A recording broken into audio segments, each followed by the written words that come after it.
ابكي لمين واقول وانت اللي جرحي وسكنت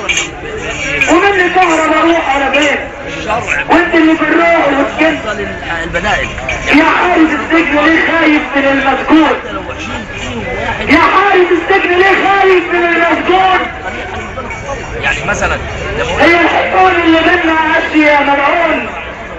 ولا السلاسل ورق ولا السجين شمشون؟ قالوا طول كدنا عن ايه محدش قال عرفونا اسمنا قالوا كمان جهال قالوا طول كدنا عن ايه محدش قال طب عرفونا اسمنا قالوا كمان جهال وعايز اقول لك اسين واخد وعقول امين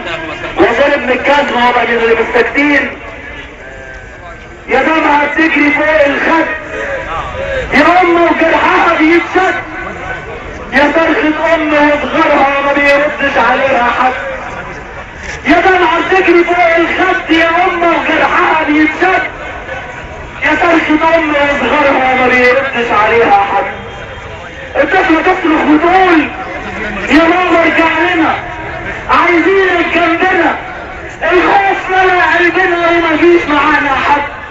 يا جماعة تجري فوق الخد يا امه وجرحها بيتشد يا صرخة ام وصغرها ما بيردش عليها حد اطفال بتصرخ من العذاب اطفال بتصرخ من العذاب من كل خاين كذاب من دمار من كل رصاص بشكل بتنزل في قلب ام زي النار الله الامين دخل الاستاذ على سهوة وبسرعة وطلب القهوة سأل سؤال غريب بصينا كلنا وسنحنا السؤال ازاي تنقذ وطن فكان واحد منا قال في الحقيقة ده شيء وحال طول ما في الاقصى الصهاينة طول ما في غزة قتال في الحقيقة ده شيء محال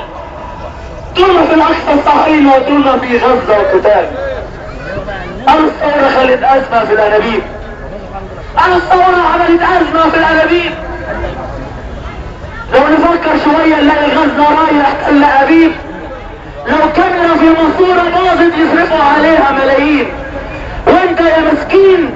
تضرب بالجزمة وتتعالج على فلوسك رغم انها فلوس تانيين